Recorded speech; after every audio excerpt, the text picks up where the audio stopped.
Lovable AI hit $100 million in annual recurring revenue. It took them 8 months. They've also achieved a 1.3 billion valuation and have over 2 million users. So just for context, it took Salesforce around 4 years to get to $100 million in annual recurring revenue, and it took Figma around 5 years. So this is obviously incredible. But here's what's fascinating. They didn't win by having the deepest pockets, the best AI model, or even the biggest team. They won by understanding 3 things that most founders miss altogether. So I'm going to break down in this video exactly what those 3 things are. Hello, my name's Lashana. I'm a product marketer and I help businesses to go to market and grow. So the first thing Lovable did to get to this $100 million figure is they turned their product into their growth engine. And this is going to change how you think about product marketing forever. So let me explain it a little bit more.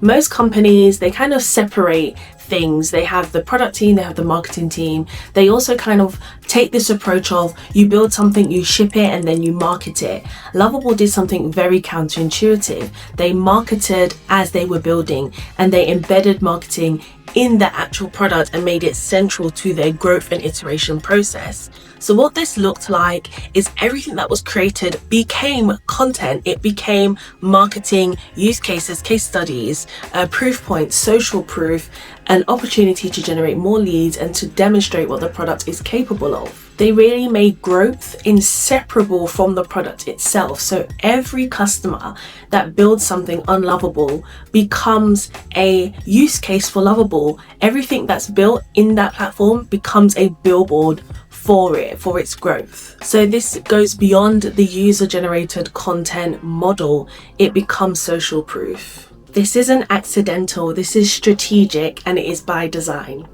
The second thing that Lovable got right was the pricing. So everything on the pricing page is extremely simple. There's no enterprise sales calls standing between, Lovable and about 90% of their profits. You can see a $0 tier, a $25 tier, and a $50 tier.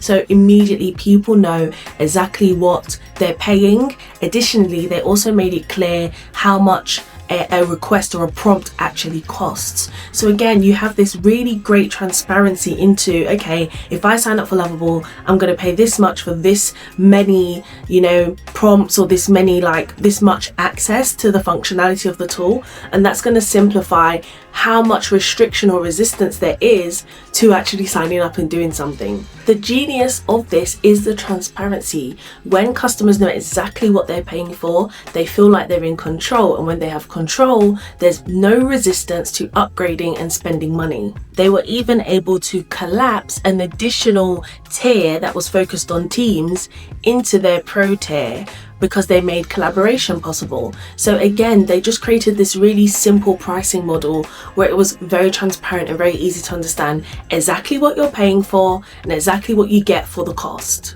The third thing they did really well, which I think is so important and so key, is they developed a powerful narrative. And everybody's going to say this, every brand needs to develop its own narrative, but this one really, really worked. And here's how.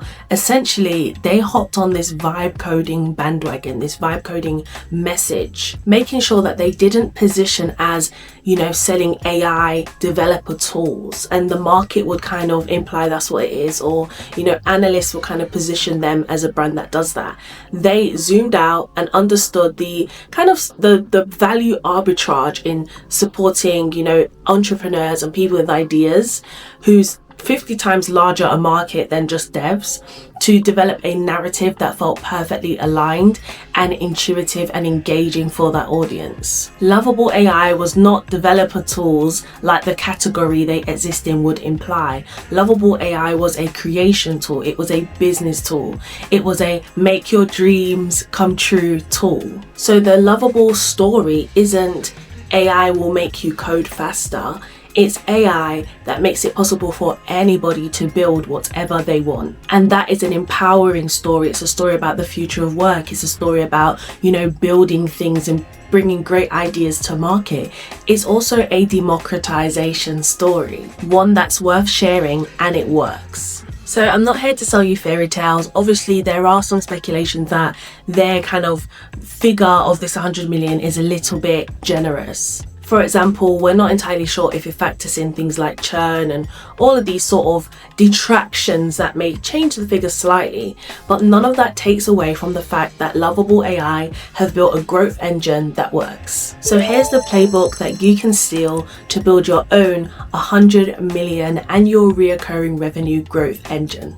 First, figure out if there's a way that you can make your product feel inherently social. How can you turn user workflows, outputs, even feedback or community insights into marketing content? Every use case, everything that your users achieve should be able to be leveraged to create content that attracts similar users with the same challenges and the same goals. The second thing, price for volume, not for maximum extraction. Transparent costs are going to beat complex, opaque pricing every single time. Remember that when pricing is complex or a bit hidden or a bit hard to tie down, that is friction, and you need to eliminate friction, especially when it's at that finish line point in the funnel and in the marketing journey. Third, control your narrative and always root it in customer pain. I've said this a million times, I'll always say it.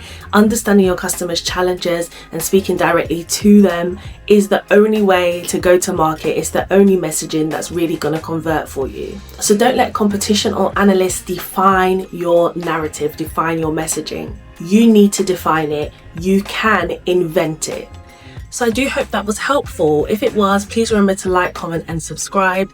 I'm rooting for you. Thanks so much for watching. Until next time.